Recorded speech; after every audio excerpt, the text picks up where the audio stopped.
Hey folks, Patrick Jinks here. This episode, as you can probably just see even from the look of the video, is very different from the episodes we've been putting out recently. I am in my home office here, but I don't have my video equipment set up, no video lighting, no script here today, just me talking into my phone.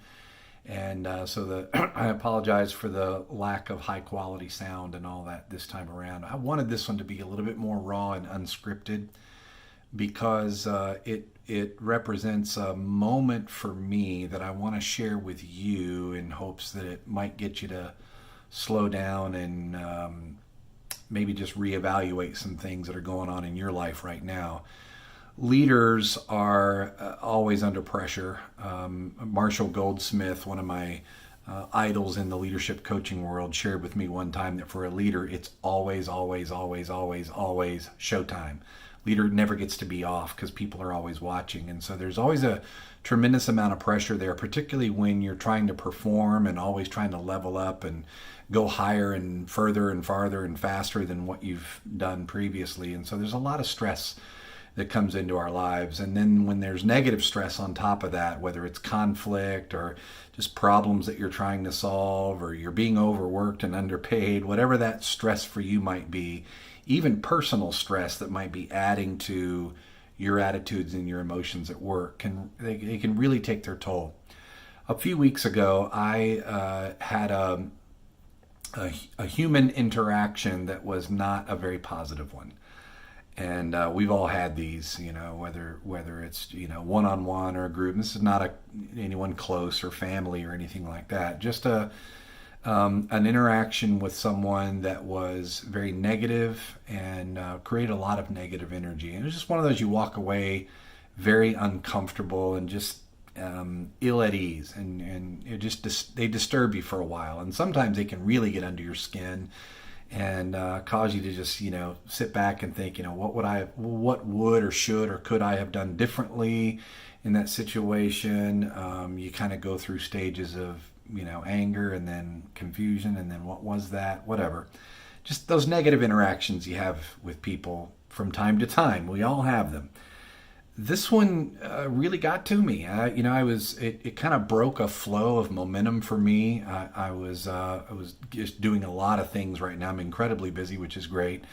And this really interrupted my flow. I was traveling, I was on the road, and it really sucked up what I call bandwidth. We think of bandwidth like internet speed, and if you've got the old telephone cable or if you've got fiber optics, that determines somewhere in between is how much bandwidth you have to allow internet flow. And when your internet really slows down, it's because your bandwidth is full.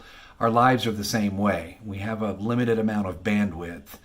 And what we allow or who we allow to consume that bandwidth over time is largely up to us. I mean, things happen to us and circumstances we face, we kind of react and respond to. But once we've done that, then it's up to us to determine how long that energy consumes our bandwidth that we have. And for about 2 days following this interaction that I just described, man, my bandwidth was really running incredibly low. Everything slowed down. I lost my flow. I lost my energy. I lost my confidence. It just was not it just wasn't a good feeling. And we all have to kind of get through those times in our lives that are negative. And I realized toward the end of the second day of this that in the beginning it was an interaction that might have just sort of happened and okay, it's going to consume bandwidth for a time. But to allow it to occupy my emotions and my thoughts and my concerns for 2 full days was on me. And I had to stop and say, all right, you got 2 days out of me. You don't get a third. I'm going to free up bandwidth for this. I need my bandwidth for things more positive, more energetic. I need my bandwidth for my clients. I need my bandwidth for my family. And serendipitously, this came along a time when in just days, we were expecting our first grandchild. And so I was getting ready to drive to Virginia Beach to where our daughter lives, who was having our first grandchild. She was having labor induced. And just before that road trip, I was able to stop and say, okay, wait a minute. What am I doing allowing this negative energy to just sit and consume my bandwidth? I've got to release that because this is what's really important in my life.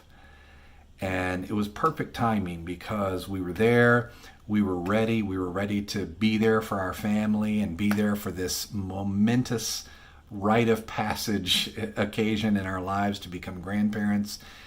And boy, you hold that grandbaby for the first time, or even before that, just seeing our daughter there about to become a mother and the joy this was about to bring into everybody's lives really put things in perspective for me. And I share that very personal story with you to tell you that I hope that you are taking time to pause and ask yourself, remind yourself, what is really most important in your life? What deserves your bandwidth? What gets to have you? What gets to occupy that space in your heart, in your mind, your emotions? Who do you give that bandwidth to? What do you give that bandwidth to?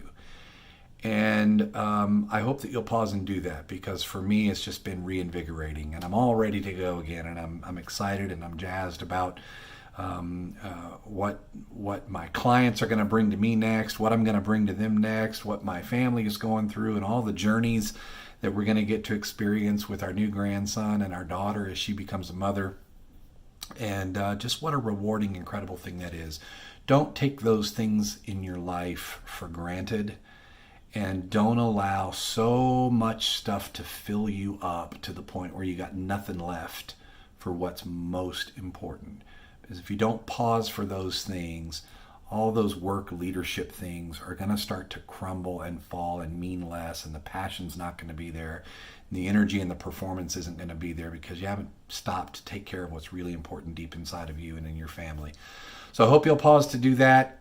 That's the message of today. That's the Jinx perspective. Decide who and what get to consume and occupy your emotional, mental, physical, intellectual, and spiritual bandwidth. You have control of that. I had to remind myself of that this time around. And I will leave you with an image of what's really important to me. This is Jude Patrick Collins. That's the Jinx perspective. See you soon.